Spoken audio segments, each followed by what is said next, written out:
Broadcasting from Cincinnati, you're listening to the Ringside Reporter podcast. All the news from the world of boxing right here. Well, I'm talking to you the way I want to talk to you. Now, here's your host, Eric Lorda.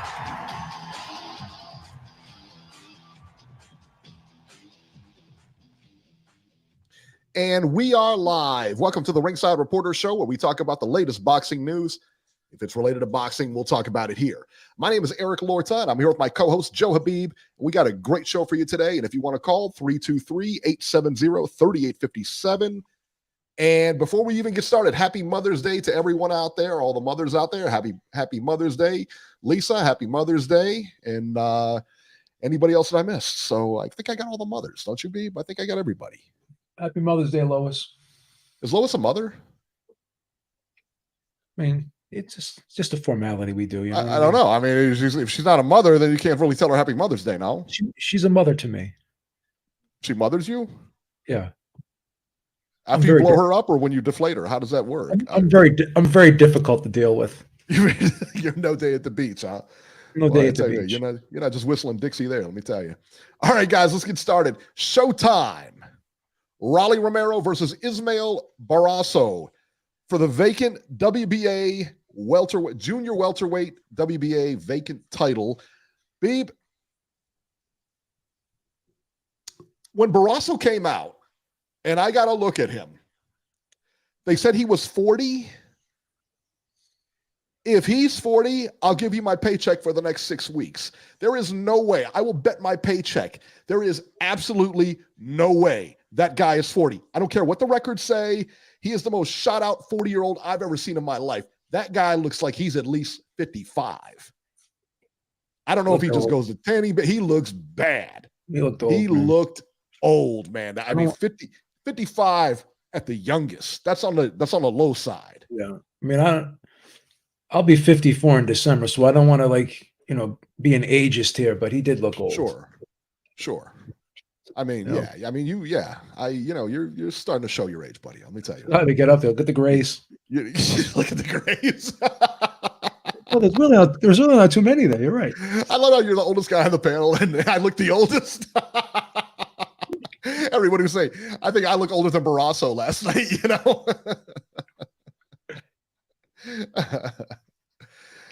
Let's talk about Rolly Romero here for a second, Beeb. When was the last time he fought? Almost a year ago, right? Right. And what happened in that fight? Got knocked out. He got knocked out. Okay. So Rolly Romero got knocked out right around maybe a year ago, maybe a little less, maybe a little more. Who knows?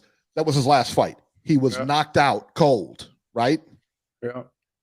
How is it that now he's fighting for the WBA Junior Welterweight Championship in his next fight against a 55-year-old man? 1, 2, 3. What am I missing? 1, 2, 3. The name is called PBC. And if you want to get to the tip top, pay off the sanctioning body. Yeah. Are you kidding me? I mean, like, really? And I don't know Ismael Barasso as far as what his last fights look like or what he won or what he didn't win. I don't know. But I know Rolly's. And I cannot believe that you got offered a title fight on your next shot out after being KO'd. And that fight was never in doubt. With Tank. I mean, give me a break, will you? All that being said, Rolly Romero beats Ismael Barasso by TKO in the 9th round. Rolly was down on all 3 scorecards at the time of the knockout. Down on my card, all 3. Barasso was outboxing Romero throughout the fight. Knocked Rolly down early, but credit to Romero, man. He stayed with it, and he caught Barasso in the 9th. I tell you what, Rolly, you know who he reminded me of yesterday when he was fighting? Do you remember Derek Gainer? Yes. Derek Smoke Gainer, the Roy Jones prodigy or whatever. Yes. And every time you would see him fight, he would look exactly like Roy Jones, where he would throw one punch and then run around the ring. You know what I mean? And Roy Jones was much better than Derek Gainer. Don't get me wrong. He was like a cheap imitation. He was like Roy Jones light, you know?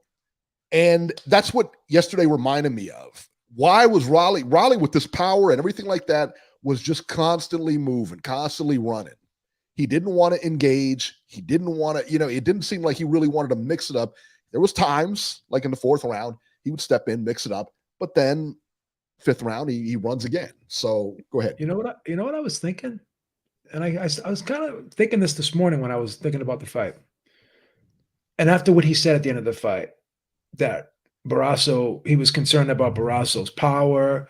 He even said that Barasso hit harder than Tank. He's like saying all these crazy things. You know what I was saying to myself is, could it be possible that this guy's a little bit gun shy now after being stopped for the first time in his career? That's exactly what Were you thinking the same thing? Absolutely. Maybe he's a little gun shy.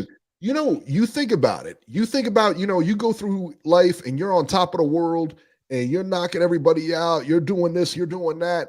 And then because nobody can stop you now, no one can stop you. And then you get in the ring against the big dog and you get stopped. Your confidence has got to be shaken. This was a confidence builder fight here, right? And I tell you what, I wouldn't have had confidence from this fight. Well, let me just use an example. And I hate to always bring up examples about myself, but what's the matter with you? You remember about 2 years ago? It's the weirdest thing because I used to love dogs as a kid. I would always pat them, hold them. Remember that time I told you that poodle about 2 years ago bit me in the ass? Yes. That left me traumatized because every time now I see a dog, I kind of pull away a little bit now because I've never been bitten in my life. Poodle.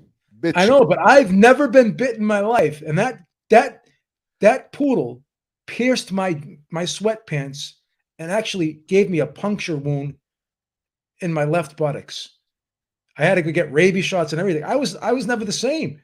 So once something happens to you that you're not used to happening to you, it kind of changes you. Ever since that day, I kind of pull back when dogs come up to me a little bit now. Isn't that sad? Anywho, pretty sad though, right? It is very sad. It is very sad. We actually got a dog this weekend. We actually got a new puppy this weekend. Really? Another Yorkshire. I like the English dogs. The English dogs. I like dogs, but ever since then, you got to have trained dogs, though. I'm a little bit hesitant now. You can't have aggressive. I don't go all the way in. Train them. I don't go all the way in with baby, how you doing, boy? I'm a little bit. The little ones are the worst. The little ones are the worst. Yeah, they're the most vicious. They're the bravest. Yeah, those little chihuahuas and stuff, they're the worst. Oh yeah, they're the worst. Let's see here. So Romero caught him in the 9th round. Barasso got back up, and he looked a little hurt. I mean, nothing crazy. He was buzzed. All right. The two continued to fight, and for whatever reason, Tony Weeks had apparently seen enough and decided to stop the fight. He stopped the fight while Barasso was in punching back. They were punching each other when the fight was stopped. It was 100% the worst stoppage that I've ever seen, period, in a fight. I mean, it really was that bad. Typically, when you see a stoppage you don't agree with, you could at least see where the ref was coming from. He's got to make a snap decision. You can at least see where the ref was coming from. You may not always agree, but you can at least make a case for the stoppage. You know what I mean? You can at least make a case for it. I can't make a case for this. Tony Weeks shouldn't be reffing. I wouldn't be surprised if Tony Weeks' bank account is a little heftier than it was yesterday. I'll be honest, man. Yeah, that was... I always tell people fighters at this level aren't going to take a dive because it just doesn't make financial sense. Because if they win the fight, the championship money and everything like that, they're just going to get, it doesn't make financial sense to take a dive when if I win, I can go to the moon here with the money, But the judges, the refs, it does make financial sense for them.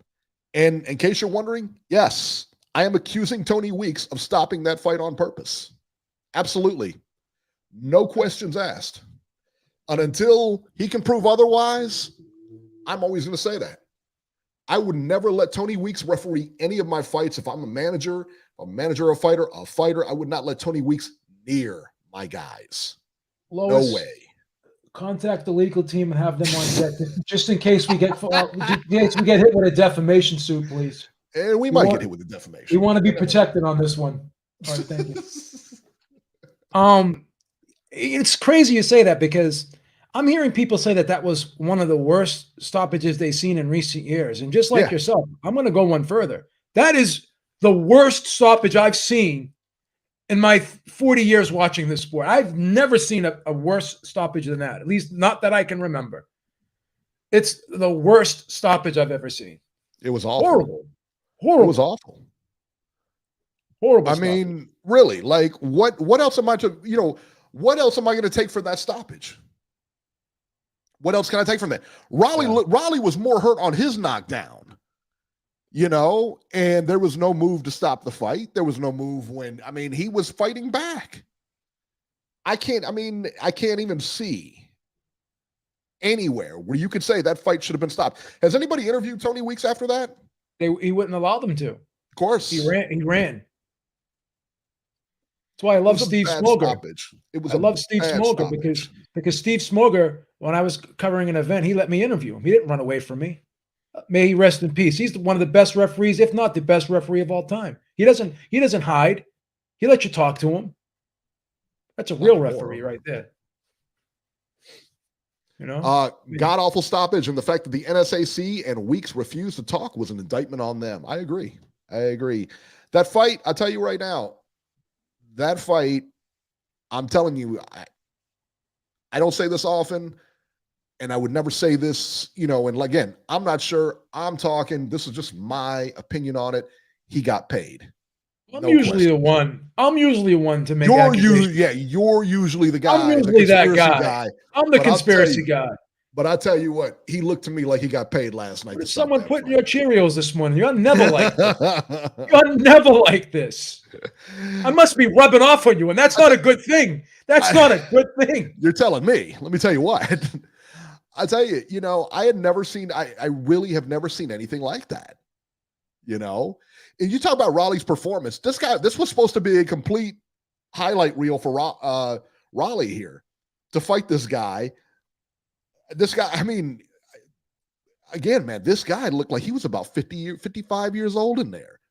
I couldn't believe it. And he's sitting there, he's pressing the action, he's winning rounds. Rolly is running like his life depends on it. Jesse asks a very interesting question in the chat, and I think it's a fair question. If that fight went on, was that the turning point for Rolly, do you think? We'll never know. We'll never know, right? He got robbed of that opportunity, but he quite possibly could have been a turning point for him, right? I think so. Yeah, it could have been. And now he was robbed of getting that knockout, the fairway. Even Rolly after the fight, because you can't really blame him. He didn't do anything. He just did what he was told. He went out there and fought. He did his job. He said the fight shouldn't have been stopped. I think he was surprised the fight was. Everybody was surprised the fight was stopped. What are you doing? Like, really? I've heard of bad days at the office, but come on, man. That wasn't a bad day at the office. You had a couple of knockdowns in that fight. And then all of a sudden you decide to stop it? What? It makes crazy. Let me tell you what, it makes no sense. None. It's horrible, man. And I tell you, if you see Weeks again in a big fight, you know that he got the bag. Am I wrong? You see Weeks again in a championship fight, you know he took some money. Hey, man. No questions about it. No questions about it. How did you think Rolly looked? Because I thought he looked awful. Yeah. I didn't think he looked great at all. Again, he gun shy was the word you used. He's probably really suffering from confidence issues after that knockout from Tank.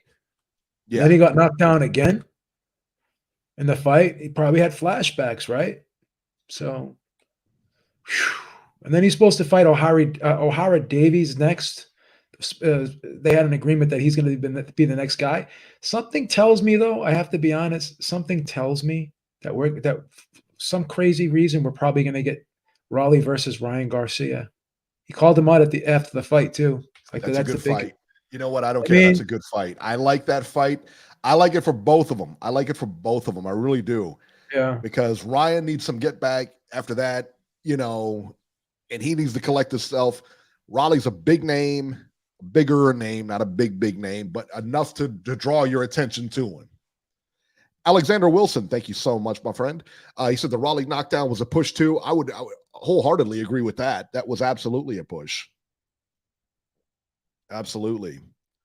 Yeah, man, I'll tell you what, it just I was really disappointed in the way Rolly looked. I mean, after seeing this guy fight, because we've watched him for quite a while now. We've seen a lot of his fights, and then we've seen him fight Tank. And I think I was the only one that was excited about that fight, because I said, man, this guy can hit, and this guy wants to fight. Nobody else, everybody's calling Tank out, but nobody wants to fight Tank. He finally stepped in there and fought him. And he did okay. He did okay. He didn't win the fight, obviously. He wasn't up on the scorecards or anything like that. He did okay. But, now he comes back and you say, okay, what next? He looked completely gun shy. His confidence is shot. Ryan Garcia, is suffering from the same problem. Yeah. They both got Tank sweepstakes and then both got knocked out. So this is I think it's a very good fight. I really do. Obviously I favor Garcia in this fight. You should. Everyone does. Yeah. I mean, he's gonna be the A side. He's gonna be the favorite in the fight. But is Rolly able to collect himself and go forward? I don't know. Because he's got the knockout last night, but he knows he didn't knock the guy out. You weren't even winning the fight. No. So I don't know what that does to you mentally as far as, I won, but, like he won, but he was kind of robbed of his moment, and he should have had his moment. Yeah. And if that 9th round was a turning point, he should have had his moment. And Tony Weeks robbed him of that moment. That's why Tony Weeks should never referee again. There's no question in my mind. None. Horrible. I guarantee he took money for that fight. Guaranteed. And if Tony wants to talk about it, he can come to me. There you go. It's a shame. Unbelievable. The WBA has these two guys fighting for their vacant junior welterweight title. What is going on in the WBA? Yeah, I guess. I mean, really. The whole situation with Julio now, too, after testing positive, he's still champion in recess now. He's not even stripped officially or suspended. So just get rid of the drug testing. I mean, honestly, just get rid of it. Just get rid of it, because the only people who use the drug testing like it should be used is the UFC. The UFC, if you test positive, you're out. Yeah. That you're not fighting. Here we can test positive 50 different ways, but we might find a loophole here. We might have, this or that, or, I mean, come on, man. Like, why are we testing for drugs if we're not going to enforce it? Yeah, it's crazy. If you're not going to enforce it, just lift the ban, lift the drug sanctioning, man. Lift that whole thing off and let them guys fight. Go back to the way it was, where everybody accuses you of being on steroids or whatever. I guess Julio was tested positive for clomiphene, the same as Conor. Who's that? Cuellar, or who is it? Julio. Okay. Yeah, they're saying he tested positive for clomiphene, just like Conor Ben did, trace amount. So they're trying to say that maybe it's coffee. Maybe they're saying now that it's an issue with the testing or something. Right. Of course. So we'll put the system on trial. Yeah, let's see. And it's funny. It's funny too, because everyone's okay with the testing until something happens to them. Sure. So sure. It is what it is. Canelo was eating tainted beef, and that's why, but he served a 6 month. They made an example of him, and he served 6 months. Great. And then everybody else they were eating tainted meat. And then what was the coffee thing? What did Conor Ben say? He was drinking too much coffee or something like that? Or no, he was the one that ate eggs, and then Oscar Valdez said he was drinking tea for the phentermine. Shut up. Yeah, so you just shut up. You have any idea how much tea and eggs he'd have to drink to test positive on a test? Yeah. And these guys buy it. And these guys go ahead and buy it. Well, he's right. Technically, he's right. Stop it. It's tough. I don't get it. I don't know what to believe anymore. Yeah. Go to Dunkin' Donuts and eat an Egg McMuffin. You could test positive for clomiphene. What the right, exactly. Fuck's this world coming to? Right? I mean, really, like, come on, man. Then we got Bernard Hopkins being accused of putting testosterone cream on Tank Davis at the friggin' Oh, weigh-in. Lord. That might have been the worst. It's like, number one, Hopkins shouldn't have been touching anybody. Yeah, you don't touch people. You're in a big fight. You've been in this weigh-in thing a long time. You're trying to rattle Tank. Listen, just stay away. You don't touch people. You don't, and you don't put your hands on anybody. He's known for doing that because he even said during his weigh-in with Felix Trinidad, he went and pinched his stomach. And he said, the reason why I did that was I wanted to see if I can get a reaction out of him. And he didn't do anything to me. He let me do it. So right then and there, I know I had a psychological advantage over him. But Tank's not going to let you touch him. Most people aren't going to let you touch him like that. You know what I'm saying? So the funny thing is, like, I don't know that he had a psychological advantage over him. You know, I mean, that's just you trying to project your, you know what I mean? Because he pinched him and he didn't get a reaction. Yeah, it's just all. Well, if he would have got a reaction, he would have said he was in his head. Yeah. So you know what I mean? It's like, so it's a wash. It's you pumping yourself up. Exactly. That's all it is. You're trying to like boost up your own confidence. Yeah, that's all it is. That's really all it is. You know. That's what I think, anyways. But to accuse somebody of putting like testosterone cream on. Stop it. Just stop it. That's just dumb. Yeah, that's crazy. That goes along with those egg weights, the egg weights and the gloves and everything like that. You know, it's crazy. Dumb. Man, it was a tough night for our boy last night, man. Omar Relampago Juarez versus Rancis Bartholomew. Bartholomew wins a unanimous decision over Juarez, 95-all. Majority decision, excuse me. 95-95, 97-93, and 98-92. Beeb, why did Omar lose this fight? And is this a fight he could have won? It was a close fight, but the big thing is he was having a hard time consistently closing the distance from Bartholomew. He was putting the pressure on him, but Bartholomew was always able to kind of find a way to get space. And when he had a distance between the two of them, Bartholomew was just too quick from the outside. The big thing for Juarez was the pressure, just not letting Bartholomew breathe, pushing him back, not letting him, be able to move, cutting the ring off, trapping him, and not allowing him to move, to stick and move like he likes to do. Take him out of his comfort zone. He was able to do that for portions of this fight. He just couldn't do it consistently, and that's where he came up short. And it was a very competitive fight, close fight, but he just did not do enough. He couldn't. So good, man. Yeah, he couldn't sustain the pressure, and like you said, Bartholomew's got a lot of experience. He's a very cagey, crafty guy, and it's hard to pin him down. And what is Rancis? What is he? 37, 35, 37, somewhere in there. He's up there. He's a little bit older, right? Yeah, he's up there. And that's another one, man, where that guy is so tough to pin down, and I don't care how much pressure you put on him, man. He's a good boxer. I mean, he just is. You got to go to that guy's body if you can get there.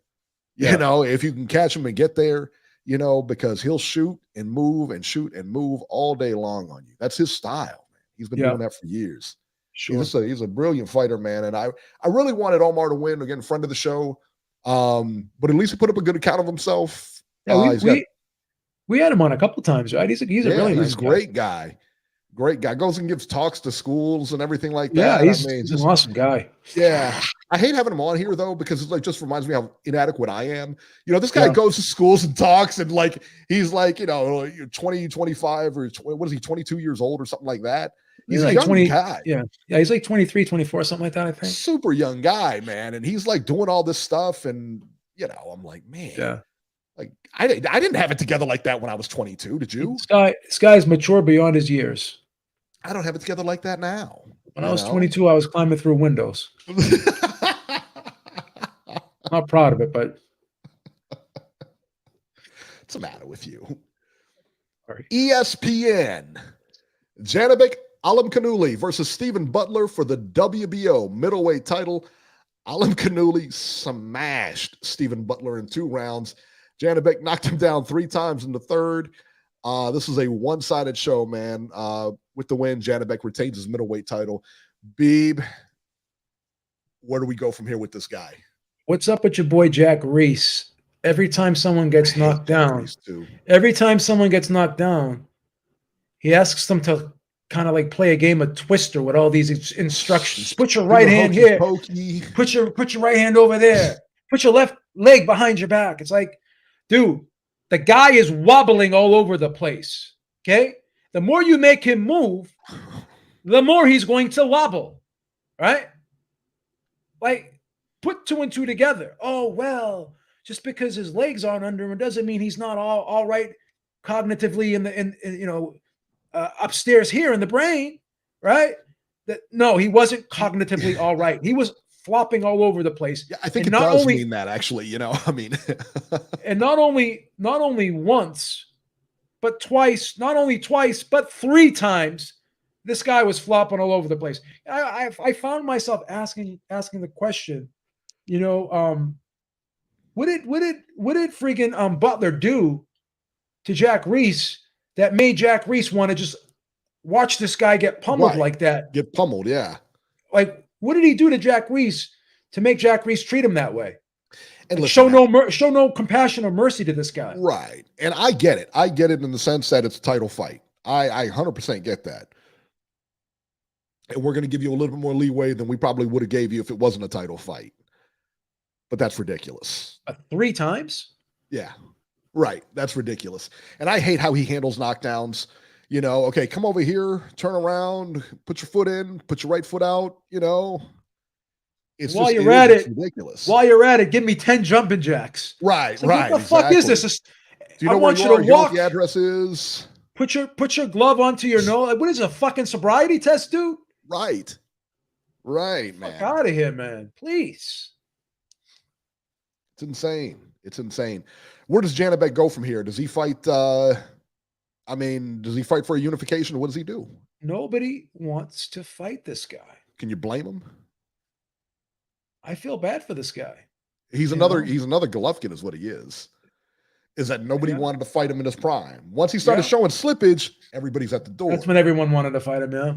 Prior to that, though, nobody's messing with that dude. I would like to see him and Charlo go, but we're not going to get that. So him and Munguia would be a great fight too. I think he washes Munguia, and then Andre washes Munguia. I think he beats all of them, but then Andre didn't want to fight him when he was at 168. I guess he chose. Come on, man. I mean, Jesus, up. Yeah. Janibek was Andre's mandatory. Yeah, Andre vacates.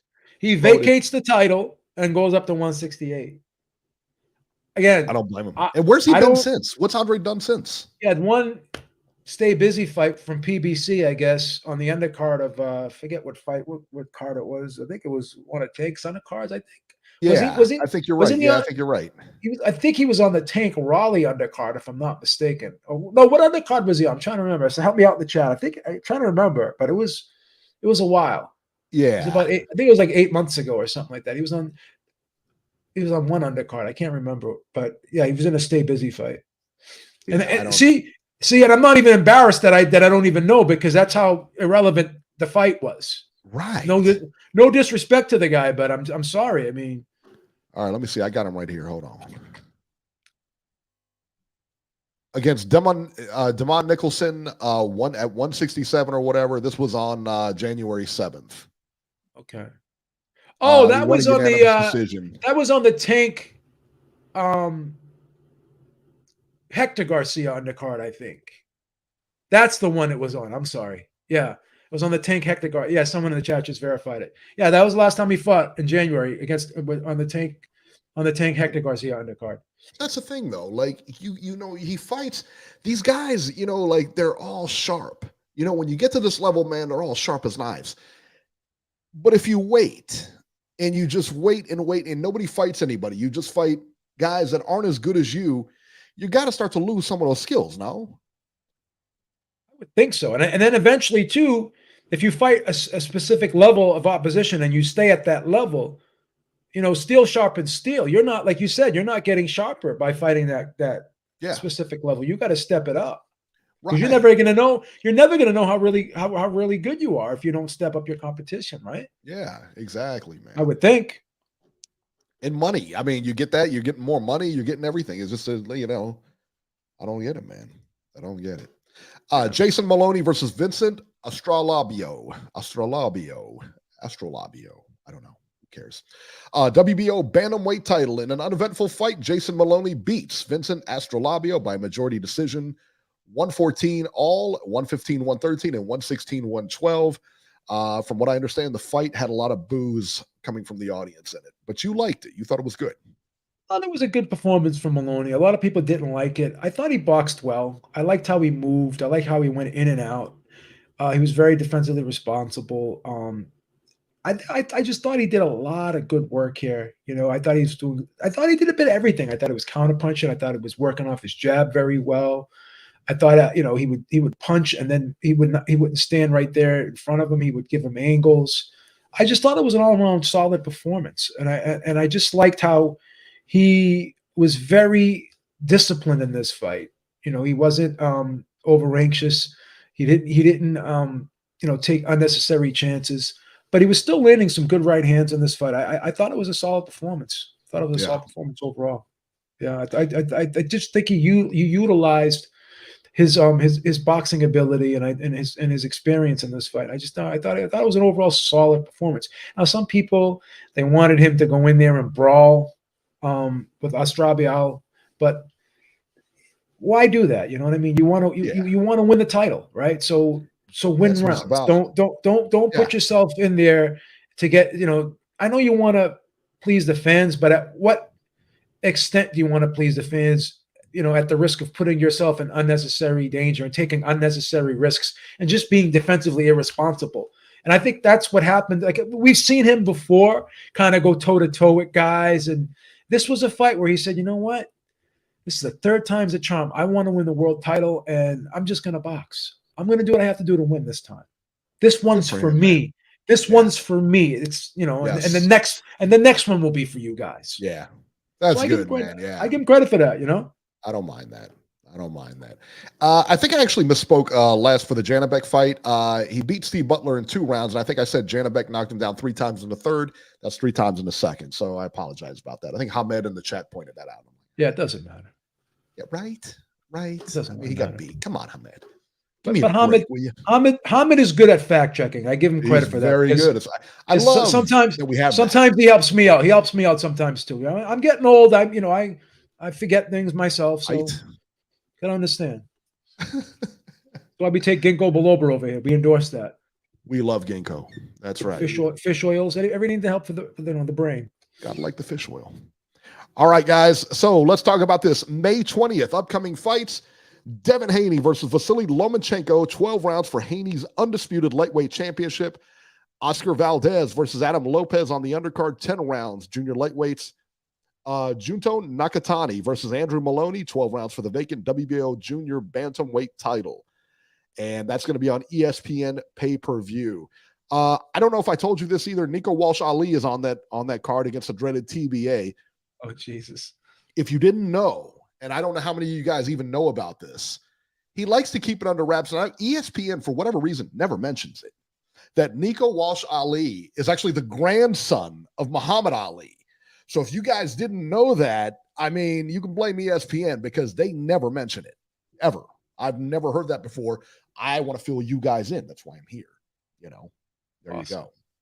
Thank you. Let's see here.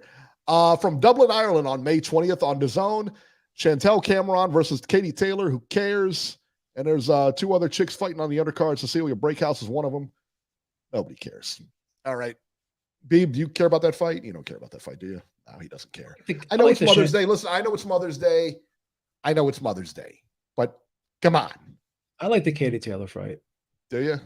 She's one of my favorites. Tough fight, huh? They're going to fight for 20 minutes and then crown a champion? Is that what they're going to do? Yeah. 20 whole minutes. Much to your dismay, that's exactly what's going to happen. 20 whole minutes to crown a champ. Every time you say that, after 20 minutes of fighting. You know what that's like? I try to pump the fight up. I get excited for it. It's a good matchup, right? And then you just let the air right out of the balloon. You say it's only a 20-minute fight. Only 20 minute rounds. You could do the treadmill for longer than 20 minutes. I know. 20 minutes, really? That's that. I can walk to the bakery down the street, pick up a slice. By the time I come back, the fight would be over, right? Well, hopefully it'd be over. I mean, nobody wants to stick around for that. You know what I mean? Oh yeah, it's so bad. I mean, who wants to stick around for that? You know what I mean? Of course. That's hilarious.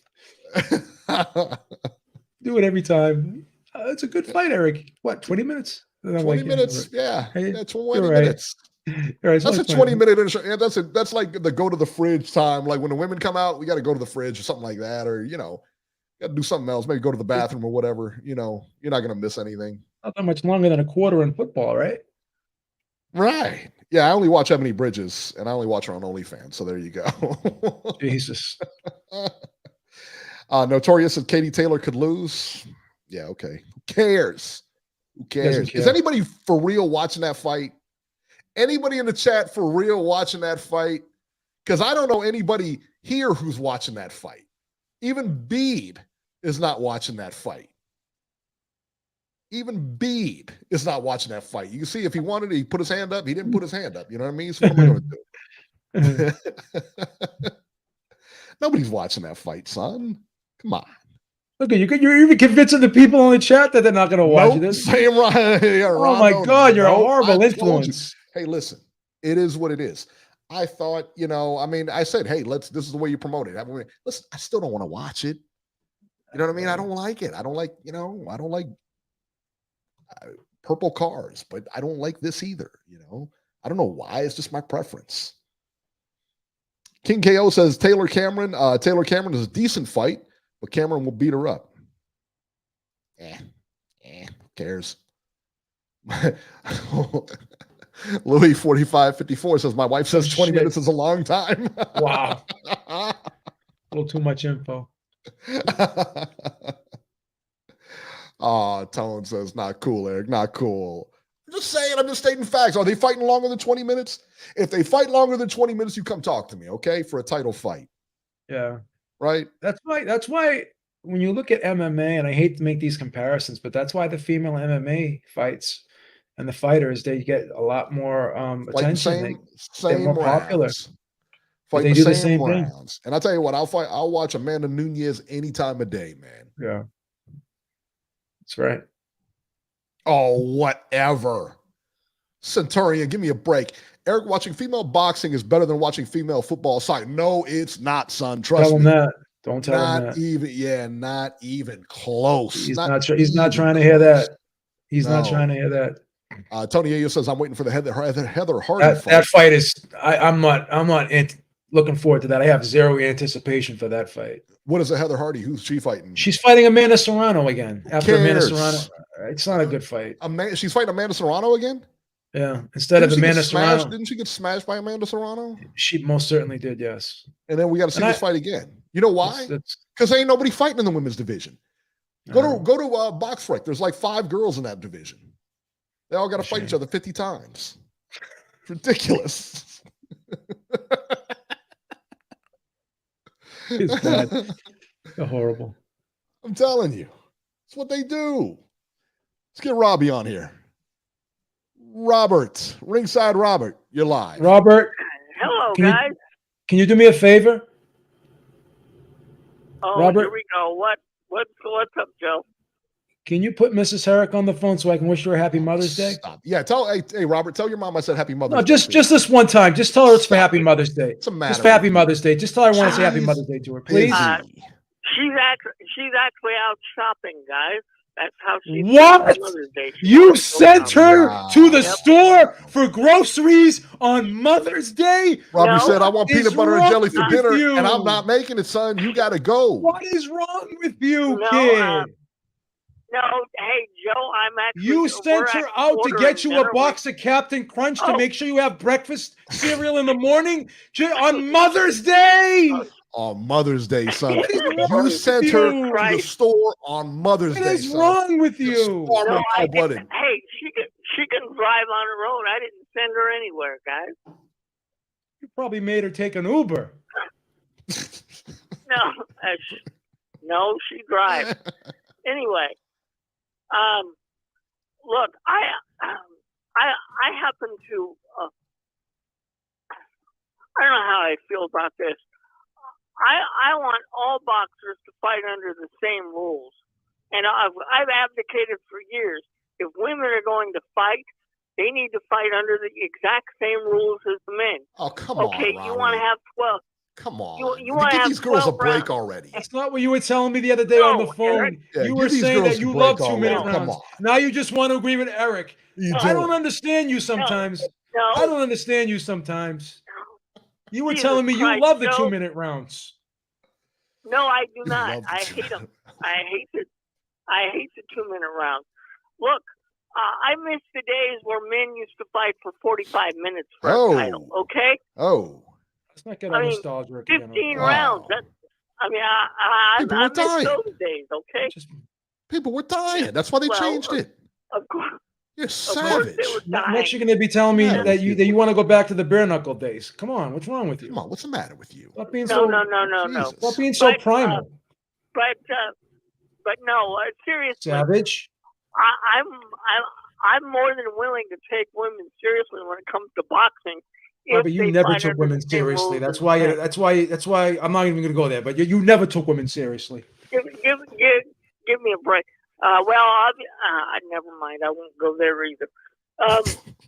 But no, seriously, if women want to be taken seriously in the sport, then the commissions need to have them fight under the same rules. I'm not a UFC person, but from what I understand, the UFC makes everybody fight 5 rounds, 5 minutes each. Yeah. Okay. If women can do that in the cage, then why can't the hell they do it in boxing? Wow. Okay. You want blood, don't you, kid? Now let's get to last night's fiasco with both Tony Weeks and Jack Reese. Oh. Both of these guys have obviously repped for too long. Number one, Tony Weeks, you had no business stopping that fight last night. None whatsoever. I mean, there was no justification. Yeah, the guy got knocked down. Yes, he was buzzed. He was a little hurt. But you know what? He was actually fighting back. If you wanted to stop it, you should have stopped it when the guy got knocked down. But no, you have to wait until they actually got action going and step in the middle of them and say, okay, I've seen enough. Give me a break. Jack Reese, what are you? A highway patrolman or are you a boxing referee? Oh. It's not like you pull somebody over and you make them get out of the car and do a DUI test. I mean, you either stop the fight or you let them continue. These guys are driving me crazy. Wow. Wow. And that's kind of harsh, guess no? what, guess what, Eric? Guess where the Lomachenko Devin Haney fight is taking place on Saturday? It's in Las Vegas, Nevada. Is Tony Weeks going to screw that up too? Is Tony Weeks a ref? I heard I don't Tony know Weeks. if he's a rep, but he Let me tell you what. If Tony Weeks is the ref, I'm telling you, he got paid. Athletic Commission. Yeah, I get that, but Tony Weeks ran back to the hotel room, threw all his clothes in as fast as he could in the suitcase, and he jetted out of there, from what I understand. I already took a private plane home. And another referee that's terrible is Kenny Bayless these days. I mean, some of these guys have ref for Is he too still long. reffing? Yeah. Is he really? If you get within 2 inches of a fighter, right? If you're fighting and you get within 2 inches of your opponent, he runs in there and breaks you even before you clinch. He doesn't let you fight on the inside. Yeah, because remember, guys, he refereed the David Benavidez Caleb Plant fight, and he kept breaking those two up. While David was punching. While David was punching out of the clinch. And then I hear people say, "Oh, well, David can't fight out of the clinch." He can when you let him. If you break him every time when David came close to him and he had one arm, Caleb Plant grabbed one arm and David was punching with the free hand. Kenny Bayless ran in there and broke him. He wouldn't let him finish punching him. I have almost reached a point, guys, where anytime now a fight is in the state of Nevada, I have to worry about whether we're actually going to get a good fight or not, depending on who the referees are. Oh yeah, it's crazy. You know, and that's terrible because Las Vegas is known as the entertainment capital of the world, and that they're known for putting on good fights. But it's almost time for them to retire a few of their referees and get some new blood in there. You need to call the commission, Robbie. Yeah. Why don't you get off the couch and start doing something about it? Believe me, I would love to. You're I'd right love there. to. You're right in the thick of it. Right in Frisco, buddy. You're about two, Right you're about there. 2 hours. You're about No, 2 I'm- hours away. 2 hours. You'd be right there. I'm a good airplane flight away from Vegas. Yes, I am. Yeah, see? I'm Jump in the 4 car. hours away from Vegas over here. You can jump on the station wagon with Mrs. Herrick. You'll be there in literally 2.5 hours. Very true. Way she- No. way she- It takes a hell of a lot longer than that. Not the way she drives. You forget how big California is, brother. Jason says, great job by Tony Weeks. Oh, of course he would. He's a PVC dude. Eric Cruz says Raleigh should fight Jason- KSI next. No, you know what? If the WBA had any cojones, they would rematch that fight and make sure that it wasn't anywhere near Nevada.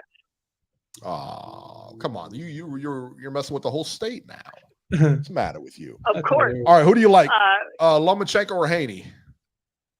No, I like Devin Haney, and I like him big. I think it's going to be a 9-3, 10-2 kind of fight. I think he dominates him. Should I bet the decision proposition next week, Robbie? Haney by decision? Yeah, he's not knocking him out. Absolutely. I don't know Done, what the odds it's are. done right but yeah, now. that's the way. Got the that's seal the of way approval from Robbie. It's that's done. There you go. No, I think. Look, I didn't realize Devin Haney's got a 5.5 or 6 inch reach advantage, and Right. he's got at least a 3 or 4 inch height advantage. There's no way Lomachenko is going to be able to get on the inside. I can guarantee this. Next Sunday, people are going to call up and say how boring that fight was because there's not going to be enough action for some people. Why are you People are jinxing going to it? call up and say Lomachenko was a hype job. Why are you jinxing it? No, they're going to say he was too old. He was a hype job. Loma Yeah. was a hype job. I told you Yeah. from the beginning he ain't never fought nobody. Blah blah blah. Yeah, you know people are going to say that. Styles make fights, but honestly, because of the size disadvantage here, I don't see how Lomachenko can do anything effective. He's a good fighter. He's been one of the best fighters, but they put him in against somebody that he has no chance of beating. None. And that's too bad for him because he's one hell of a fighter, It's cold but blooded. he's got no chance of winning this fight. It's cold blooded, Robert. Cold blooded. I don't like it. Loma doesn't like it either. Well, Hey, that's the way I am, brother. The way Robbie's Well, talking, he may. Why would he even show up next week if he can't win? The way Robbie's talking, shouldn't He's got even to be collect the there. paycheck. He's got to show up for his paycheck, okay? Got There to you show go. up for his paycheck. All right, All right, Robert. See you later. We'll keep you on. All right, Beeb, where do the best calls come from? Ohio, baby. 419 Toledo, you're live. Yeah, what's up, y'all? This is Raphael 32 calling out of Raphael. Toledo. What's up, brother? Nacho, are you gonna go to the Jared Anderson fight here in June? Did you just call me Nacho? Called you Nacho. My bad. Eric. My bad. Eric. Are you gonna go? I don't know. You know Eric, what? I think I'm are you gonna. gonna go- I might try. I might try to go to that. You know, I went to was it when Easter fought in Toledo? I went to that one. I try to go to the fights in Ohio, so I Mhm. might try to make it out there. It just depends on when it is and all that other whatever's going on and stuff like that. But yeah, I might try to get. And out then there. you got Clarissa Shields. Then you got Clarissa Shields fighting Hannah Gabriels at the Little Caesars arena, which is a big deal because it's the first boxing event at Little Caesars Arena since it's been built. It's only been up for like 2.5, 3 years. That's So amazing really that's big. the first. And That's I his just wanted- first fight there. Yeah, out of, that's going to be the first Mhm. fight there since it was built. It's hard to believe, man. It is. And I just wanted to relay some things on you guys about the women's boxing. Savannah Marshall versus Derzan Cruz at the AO Arena overseas. That's going to be a good fight because Good fight. Derzan Cruz is a little brutish, and Marshall is I like Marshall's style. She's a good fighter. She just couldn't hang with Clarissa Shields. She's a very skilled fighter, and you only have about 10 or 12 women who are polished fighters who don't fight like women is what I'm trying to say. Yeah. Whoa! He's right. He's right. There's a, Clarissa Shields is one of those people that can actually fight. Katie Taylor's one that can actually fight. Serrano's one that can actually fight. But you get a lot of them in there, man. And I tell you what, you can just see that there's miles of difference between them. Is there anybody, let me ask you this right now. Is there anybody beat Shields? No. I would like to see if anybody can do it, Savannah Marshall can, because that fight was real close, even though you heard Shields saying that, she beat her unanimously. The fight was close. Everybody said the fight was close. It was a great fight. So if anybody that can beat her, I see Savannah doing it. But other than that, it's kind of hard. With women, it's kind of hard to predict because they jump weights because they have to for competition and to get paid money. So I want to say this. I want to say Al stole that fight. Al stole that fight. People were so pissed off at the arena. If you go to Fight Hub and look and look online, my man from Fight Hub, 2 chicks approached Coach Bullock and were mad as hell, calling them pussies and all that. They approached him. They got up in his face. It was somebody from what'd you say? I was just saying, wow, that's crazy. Yeah. Yeah, go look at it on Fight Hub, and it was somebody from Barasso's camp, and the old girl called him a pussy and all that. It was back and forth. They started the shit, but that just goes to let you know how pissed everybody in that arena is. I love the show. I'm not gonna stay on long. It's a few more points I want to say, but I'll save that for another day. And Loma wins. I believe Loma is winning. Okay. If he stays in the inside, like the caller before me was saying, it's going to be hard for him to get inside. Yeah, but if he walks Dev down, he'll be able to get inside. And one of those fights where he walked the fighter down, and which was one of his greatest fights to me, was Linares. Linares dropped his ass, and he got up and he fought on the inside and won the fight and knocked Linares out. Okay. There you go. There's a couple Beeb, people. I told you the best calls come from Ohio, baby. That's what we do here. That's what we do. Thank you, man. All right, my friend. Take it I'll be easy. talking to y'all. Sounds good, man. All right, man. The best calls are always from Ohio, Beeb. There's a couple people in the chat picking Loma. I'm surprised, but hey, makes it interesting. Yeah, I tell you what, let's get those odds up here real quick, B, before we go into this and before I go back to the phones and everything like that. Let's get the odds up here. Can you do me a favor and pull that up for me, please? Absolutely. Hold on real quick. Give me 1 second. It shouldn't be too long. Go right to FanDuel. I like FanDuel. I actually like FanDuel better than DraftKings now. I do. I like FanDuel. I like FanDuel's layout a little bit better. I like the layout better. They have better odds, actually, too. I was on the Kentucky Derby when it was on. FanDuel had the Kentucky Derby on it, which was nice. Yeah. Yeah. Okay, let's see. All sports. So now we're going to go to the boxing. All right. So Devin Haney. Wow, this narrowed. Devin Haney's a -270. Lomachenko's a +200. Devin Haney was like was as high as like a -340.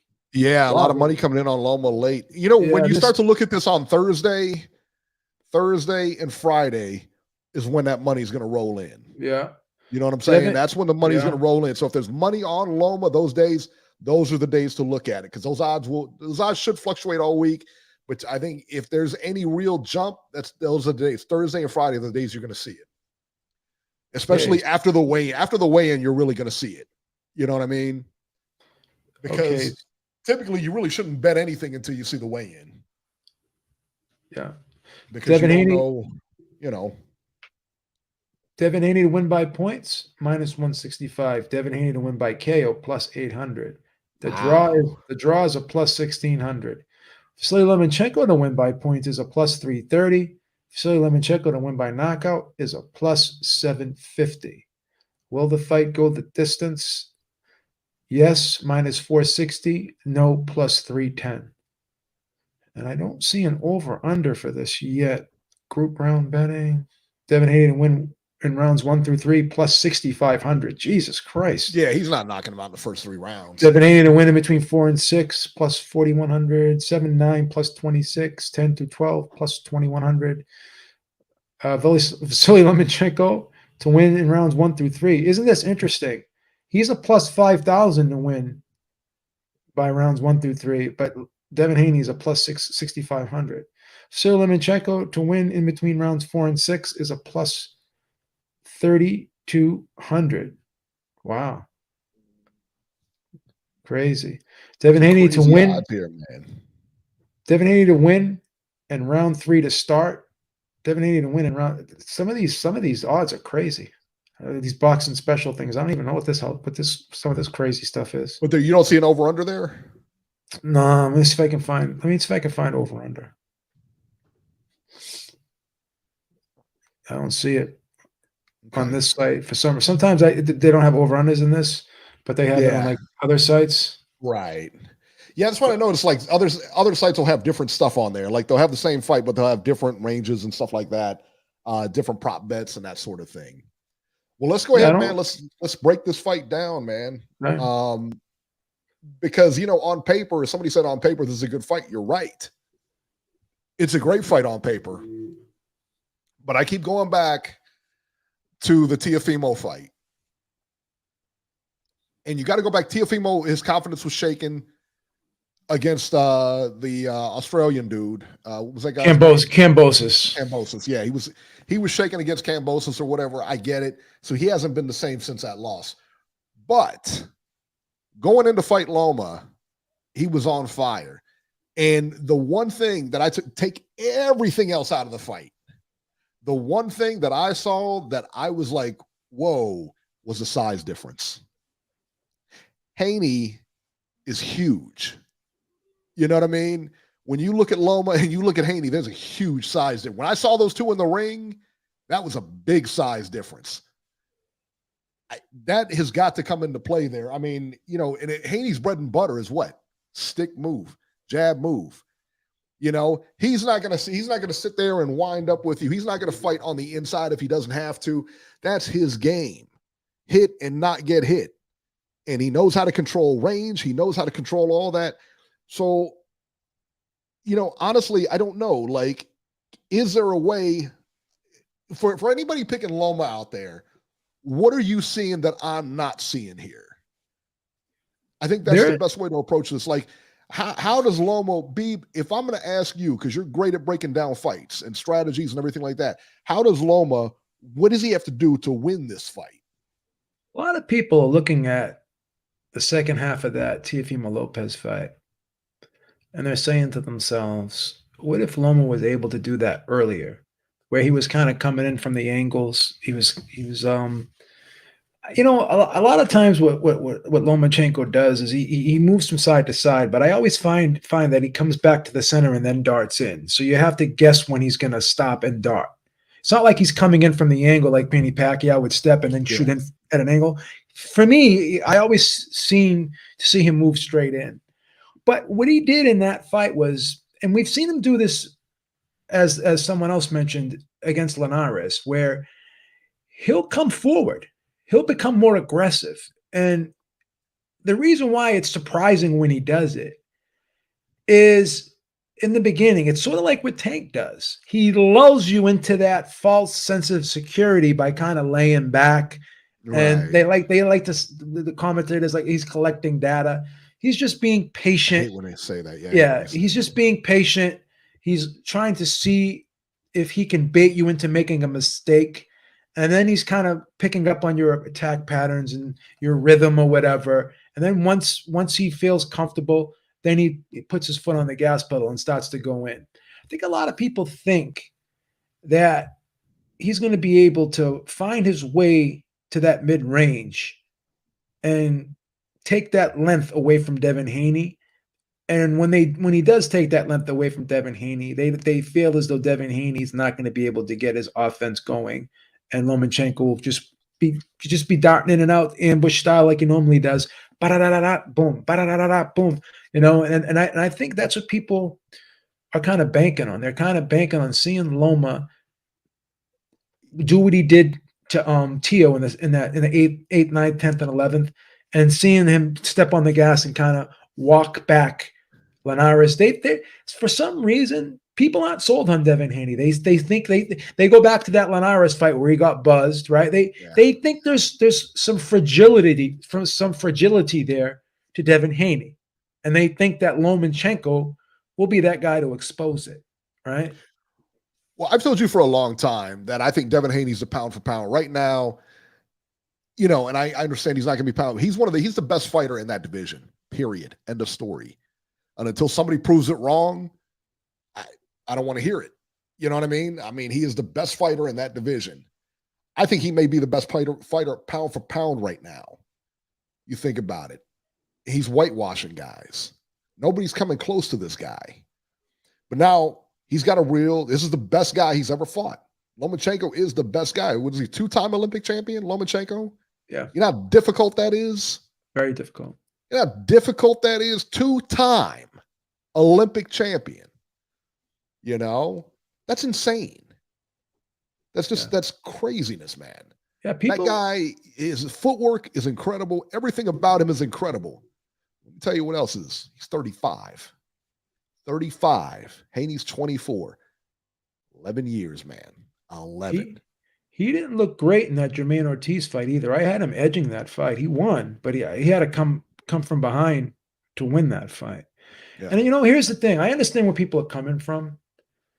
He's good at tricking you and sneaking past you. In other words, like I told you, he's hopping around, and it's almost like watching a pendulum swing, and you're trying to time when it's going to stop to the center, right? You have to time when it's going to stop to the center, right?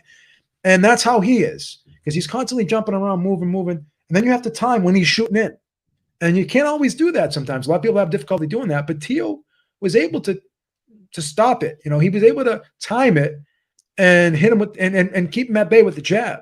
Now, for whatever reason, people don't think that Devin Haney's going to. No, I'm not going to say people. I'm going to say some people don't think Devin Haney's going to be able to do that. I think he will. I think Devin Haney's been looking sharp lately. I mean, people like to go back to that Linares fight, but I think in the Jojo Diaz fight, he more than made up for that. Jojo Diaz, in my opinion, was a tougher challenger than Linares, right? Maybe not hit as hard, but I thought he was more rugged, all around better boxer at that point in his career, right? And I thought Devin Haney handled him perfectly.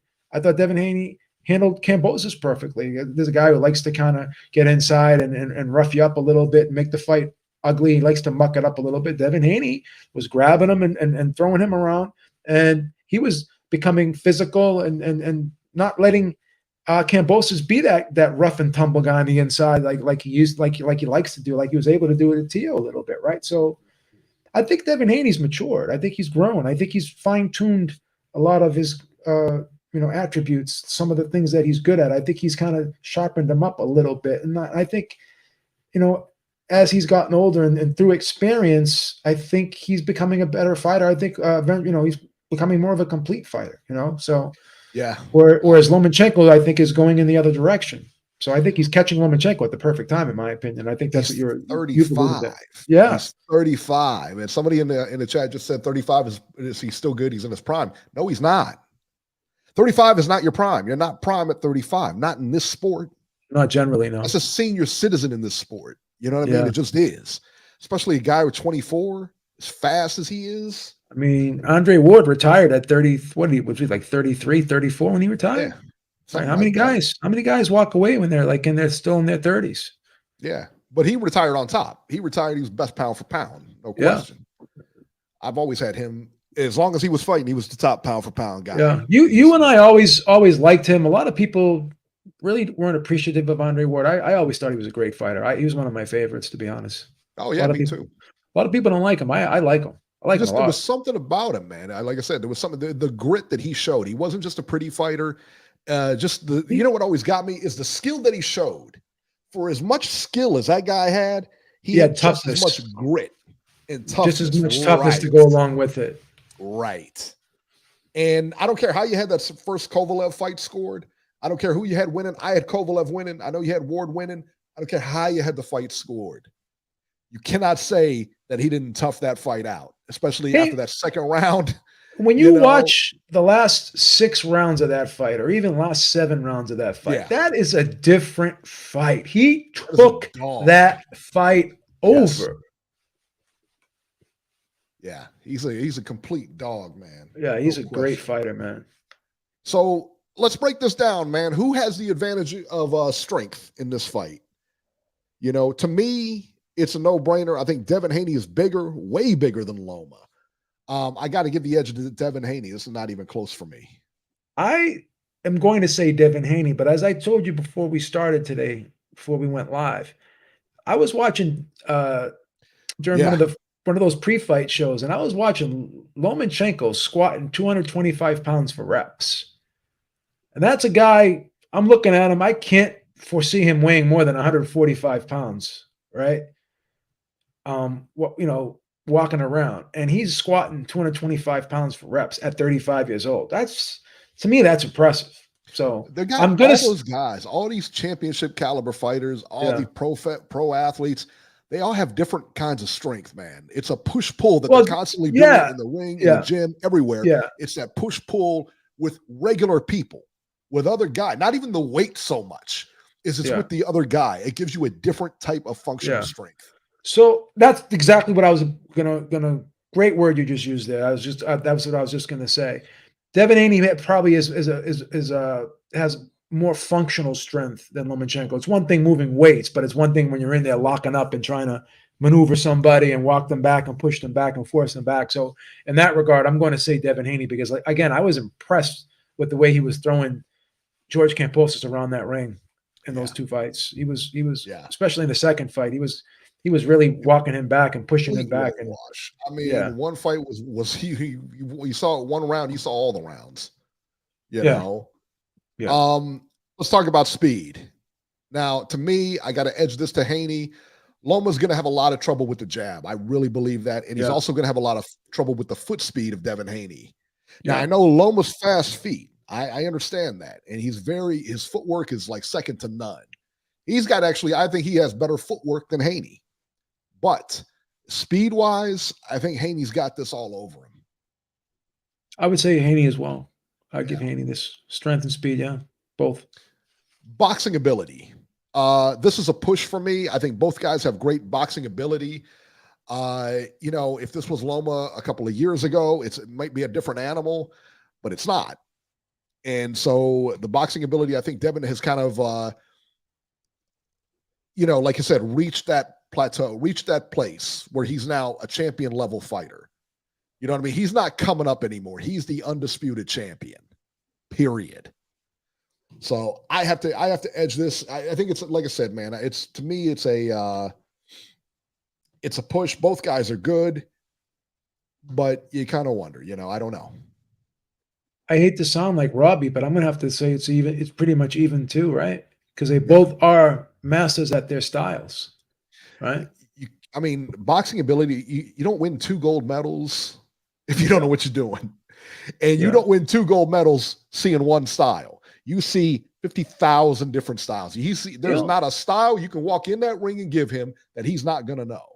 The only problem, though, that you fall into with this category is, given Devin Haney's size, his boxing style would probably be more effective against Lomachenko using his style. But that still doesn't mean that Lomachenko doesn't have a high level of boxing ability. So, well, I'll give it a push, too.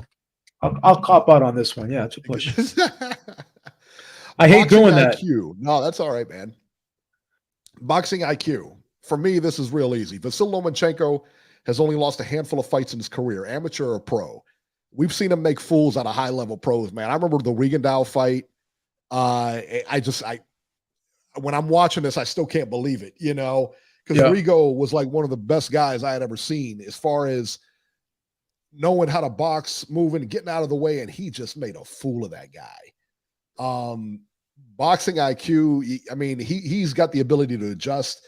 I got to give that to Loma.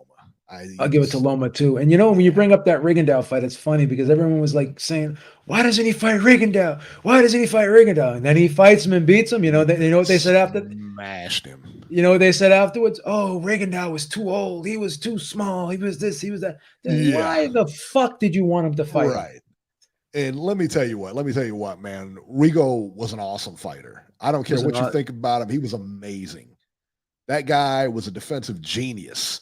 And he got completely trucked in that fight. I mean, that fight wasn't even close. Made him quit. Who was the other dude that he fought? I'm trying to think of the other guy he fought that he put out in like 5 rounds. That just shocked me too. And I thought he was going to win, but I'm like Nicholas Walters. Remember Nicholas Walters, the guy? Yeah, the Axeman. Yeah, it made him kind of waver a little bit too. Listen, man, this guy back when he came out, when he first turned pro, Gary Russell, right? Just completely dismantled that dude. That's another great win for him, Gary Russell win. Yeah. Coming out 2-3, when you're 2-3 fights and you're already a champion. Yeah. And I'm sitting there wondering, like, wait a minute, you don't have 19, 20 fights. He's got 2 fights. He's already champion. That's a different kind of guy. And he's beating guys that have been there forever. I mean, he's just knocking them over. It's not even close. The way he beat Walters like that, I was shocked, bro. Oh, yeah. Walters manhandled Nonito Donaire too. Stopped him. It's crazy. Insane, man. The X factor. For me, the X factor here is the age. Devin Haney, again, as I mentioned before, 11 years younger than Loma. Loma's been fighting for a long time, and we have definitely, to me, we have seen slippage. It's not been the same Loma that we were, accustomed to seeing in his first or second pro fight. This is a different, I'm not saying he's faded a lot, but he has faded. What is your X factor? Yeah, I was going to say Devin Haney's youth. Pretty much the same thing you said. Like Devin Haney's youth, he's fresher. But I'm also going to say, you know what? I'm going to say the X factor is actually Devin Haney's size. And there's a term called big for nothing. Devin Haney's not big for nothing because he uses every inch of that frame to his advantage when he's in there. He knows how to use his length. He knows how to use his distance very well. So I'm going to say size to me is the X factor. Yeah, that makes sense. Centurion says, Eric Lorda, if Loma wins, will you consider Loma one of the greats of his era? No, I won't. If he wins, I won't consider him a great of the era. And if he loses, he's just a great of the era, period. There is no, if he wins this fight, there is no, this guy's a Hall of Famer. He's one of the great fighters we've seen. He really is. For what he's done to his opponents and the opponents he had, he didn't have any real soft touches in there. You know what I mean? There really weren't that many, if there was any. Who right now stands out as the great of this era? It would have to be Canelo, right? Who? Because he's the guy that was pound for pound. He's not pound for pound anymore, but he was pound for pound for a good period of time after the Mayweather era. Who do they got pound for pound now? I think a lot of people have Usyk pound for pound. Some people have Crawford. Some people have Inoue. Crawford was the best fighter for a while, right? And then because of the level of opposition, Canelo kind of took that over. To me, and I hate saying this, but I think you have to give it to. I don't hate saying this because I kind of think eye test wise, I think Crawford's an all around more skilled fighter than Canelo, believe it or not. I just do. Yeah, I believe that. But Canelo has the resume. Listen, man. He's got the resume to back it up. But if I'm just looking, I just think Crawford is just an overall better fighter than Canelo. He can do better. He can do more things well than Canelo can. In my opinion, it's subjective. No, it's true. But Canelo is the fighter of the year. I mean, you got to say that. Yeah, I'll say like Canelo. You know how we have Sugar Ray and we had, you know what I mean? Like there's always those names, Floyd and now Canelo. Canelo's the money guy.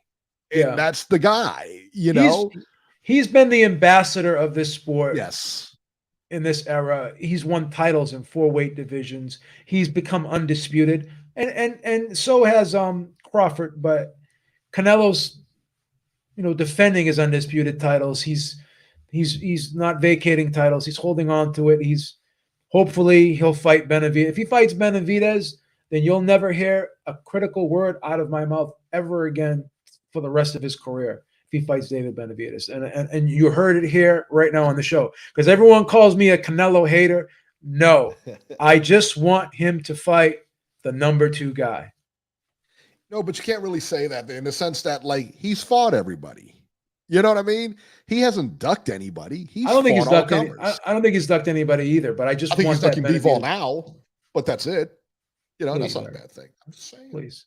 I want the Benavidez. What fight do you want more, the Bivol fight or the Benavidez fight? The Benavidez fight. Everyone wants. What do you want to see the Benavidez? You already saw the Bivol fight. It's not even his weight class. What is going to be different? What is going to be different in that next? But once again, you know, even if he were to win, he's not going to campaign up there. He's not going to fight Better Beef. He's not going to unify. He's not that big. That's a bad weight for him. It's just a bad weight. He's not that big. This is what aggravates me about the people that, he can do whatever he wants. So he wants his revenge, blah, blah, blah. But then you're the same people that are going to say he's too small. Bivol's too big. This is not his weight class. He's not a real light heavyweight, right? This is a bad style matchup for him. So you're saying all these things. So that's not a good fight on paper. You shouldn't want that fight because it's not a good fight on paper. Now, when you compare it to the Benavidez fight, this is a fight where either guy can win. Benavidez's style could play right into Canelo's. Benavidez will make this an action fight. Canelo, counterpuncher. You got a pressure fighter versus a counter. It's a can't miss fight. Everyone's talking about it. So everyone should be calling for this fight. Yeah, I don't want to hear Canelo can do whatever he wants. No, just say I would like to see Canelo fight Benavidez. Right. I agree. I mean, say whatever you want, but if you're a fan of the best fighting the best, you're a fan of the best fights. If you're a fan of the sport, this is a win-win. It ticks every box, right? Yeah. It's a huge money fight. It's probably the biggest money fight in the division by far. That's number one. Could be arguably one of the biggest fights of the year when it takes place. It would be the biggest fight of the year. It would absolutely be the biggest fight of the year. I think it does 2 million pay-per-view buys. That's just me. I could be wrong. Yeah. I know it does over 1 million, right?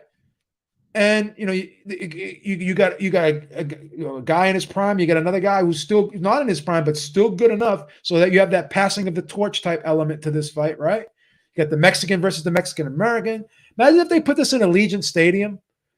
Oh my God! Because you got Allegiant Stadium's in Vegas, right? David Benavidez lives in Arizona, which is very close to Nevada, right? Yeah. And you got Canelo, who has a property in California, which isn't too far from Nevada. And then you got all the people. Canelo's got a huge fan base, not only in America, but primarily and predominantly in the West Coast, right?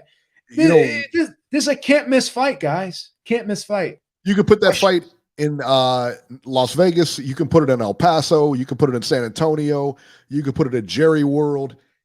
Anywhere in those areas, it's going to be a sellout, man. It's going to go crazy. So I just want the fight. Yeah, sorry. I do too. All right, my final prediction on this would be Devin Haney is going to win and win big here. I don't see a stoppage here. I think Loma's too crafty for that. I don't think he gets stopped.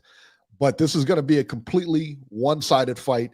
Haney will win a wide unanimous decision, probably 10-2, maybe 9-3, but this is going to be a runaway type of fight.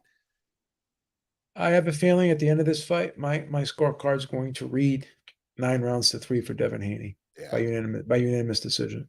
That's what I think too. I think he's just too big. I think that's the thing. I think he's just too big, too skilled. It's going to be very difficult for Loma. If you have any questions about that, go look at that Teofimo fight. Go look at the first 6 to 8 rounds of that Teofimo fight, and let me know how he did with that size difference. That jab kept him at bay all night, and that was Teofimo. What do you think? What do you think Haney's going to do to him? Yeah. Oh yeah, man. Yeah, it's going to be a tough fight for Loma, I think. Yeah. I agree. All right, let's go to the phones here. Let's see here. 708. You're live. 708. Hey, what's going on, guys? Excellent. Hey, what's going on, man? Hello, this is Caddy. Excellent show today, guys. Thank you. I'm definitely going to be taking my decision and locking that into my parlay, even though last time I told you guys Bam by knockout and he ended up breaking his jaw.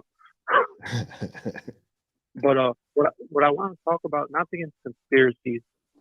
So last night, I want to say around 8 o'clock, I was checking. Both FanDuel and DraftKings took the Rolly Romero fight off. Like you couldn't bet on the fight. The wager was taken off. Wow. This was like 3 hours before the fight. Usually you could bet. I mean, you guys know, you guys could bet in between rounds. You guys could bet while the fight's going on. So yeah, you can always as bet soon while as the I fight's seen going that, on. yeah, you could bet in between rounds, everything, you know. So when I saw that, I hit up my boy who was in Michigan. He said same thing happened to him. So it wasn't just people in Illinois. So that told me that something fishy was going on. Wow. Because you never see that. Even, I mean, it is unexplainable to me. But that's just I don't know if people in other states had the same thing. But that fight was completely. You couldn't wager on that fight. I didn't know that. It was there that morning because it was there that morning. That morning I put them on some of my parlays. I believe I had a parlay with it. Rolly by. I think all my parlays I put Rolly by knockout, even though he almost got knocked out. Right. But yeah, 3 hours, and then I checked it at 8 o'clock to make some more wagers. I like just like, you know, throwing dollars on what round the knockout would be, this and that, and it was completely taken off on FanDuel and DraftKings in Illinois. So that's a red flag that something fishy is happening right there. Yeah, So they took the fight off completely, or did they just take the prop bets off? They took the fight off completely. Jesus. All 3 hours before the card even started. I wasn't even paying attention. Before I want to say the prelims were going on, but when it went to Showtime, it was completely taken off, and it was there that morning because I put it on my part, but by the time I wanted to make some more wagers, it was completely gone. So I know that happened in Illinois, that happened in Michigan, and it's weird because it's FanDuel and DraftKings. So that was just extremely fishy. Like I said, you guys know, we can bet in between. We can watch the first round. Yeah, you can do live betting. Yeah, right. You can do live betting. Yeah. So that was I was just seeing if anybody else experienced that, but that's just huge red flags for me, man. Yeah, that's crazy. I'm glad. I'm glad that Showtime and the announcers called that out for what it was. Well, people blame. They didn't want to go crazy on. They didn't go crazy on the PBC, but they definitely called. So. All right, Kevin. We're gonna get rolling, man. Thank you so much for the call. We appreciate it. Let's go to 917. I believe this is New York, if I'm not mistaken. 917. I think it's Maestro. 917. You're live. Hey, this is Rafael, first time caller. How are you guys doing? Hey Rafael, how you doing, man? What's up, brother? Good. So I would have to say I completely disagree with the assessment of the Lomachenko and Haney fight. Sure. I know that you guys have Haney size as a big X factor, and I would only agree with that if Haney actually had some stinging power. I think that the size on the Teofimo fight was very relevant and very significant because Teofimo actually has some pop. So you can't really take those risks going forward against Teofimo or any fighter that can actually have some pop because you have to have that risk assessment for the first couple of rounds. If you look at Nakatani or Comey or those fighters are also very big. And I understand that Haney is lengthy, you know, he understands distance and range. However, if he had pop, then I would definitely agree with you guys. I see Lomachenko, I see Haney potentially winning a very, very close decision. But to me, the X factor is going to be the referee. Depending who we get as a referee, dictating the clinches, and how that's happened, that's going to be a very determining factor in how this fight goes. So to me, is a 50-50. But if I have to give it any way around, it's probably going to be Haney by close edge decision. That's my call on it. All right, there we go. You are on record, my friend. That is it. That is an interesting point. That is an interesting point. He said Yeah. that just given the fact that Haney is bigger doesn't really mean much because he doesn't have the same pop. I'm not sure I agree with that, but he's got a point. Loma, we've seen Loma knock people out, make people quit. We haven't seen that really from Haney. Here's the thing. He said something very smart. Excellent point he made. Because it depends on the referee. And a lot of times people right. like to say that sour grapes. Yeah. But officiating means a lot in sports because every official officiates an event, whether it be boxing, regardless of what the sport is. They officiate the sport subjectively, right? We've seen refs. Andre Ward had said, if when I was fighting Kessler, I kind of watched him fight, and I noticed he doesn't really like to be roughed up a lot. So if you remember in that fight, Ward roughed him up a lot in that fight. He was very physical with them. You know what he said? He said, I was lucky to have a referee would allow me to do that, because if I had a different referee in there, I would have had to find another way. That's what he said. And that's a great fighter like Andre Ward saying that. So I know it sounds like a cop-out sometimes when we say, oh, well, the ref, it was because the ref did this, the ref did that. But it does have an impact on how the fight plays out. Because if Devin Haney is not allowed to clinch like he does, and he's getting warnings or being threatened to have points taken away from him, that's going to seriously affect his fight style, his game plan. Just a fact. Yeah, I would agree with that. That was a good point. I didn't even think about that. I didn't think of that either. Rep, but he's 100% right on that, man. He is. For sure. All right, we're going to go to 410 Baltimore. I am the king of Baltimore. Neil before me. 410, you're live. And maybe you're not. Or I told you, they're intimidated by me. They're intimidated by me, Beeb. I just picked up. There was no answer. Probably Jerry got stage fright. He's been getting shook. Man, I got to be honest, man. Listen, I don't blame him. I would get stage fright too. Man. If I was going to come on, are you kidding me? And I got to debate me, the king of Baltimore? Come on, man. It's just too much. I get it. It's too much. Can't do it. I get it. 267. I think this is Philly. 267. Is this Philly Drew? You're live. Well, you're definitely not the king of Philly, that's for sure. That's good you, comeback. Man. You're the king of Philly, man. I'll tell you that. Good comeback. I'll tell you. Man, do you see those Eagles in the draft? They tore it up in the draft, man. Yeah. They're going to be right back there next year. Oh, I'm not telling you. Damn right we're going to be right back. We're going to be the best team in NFC again. Man, them guys look good, man. We're still going to 13. Like, I'm listening to you guys talk. I gotta disagree with you on that because Devin Haney has demonstrated issues with fighting smaller guys. He had an issue a little bit fighting Gamboa. He had an issue a little bit with Jojo Diaz. They both got inside and had success against them. It's the guys that he's the same height as them, that are bigger guys that he's able to hold and everything. But Loma's not the guy that stands there like he fights every guy that he's fought so far. Football's gonna be a against Haney. Haney has a habit of still leaving himself open when he throws that jab or throws that right hook.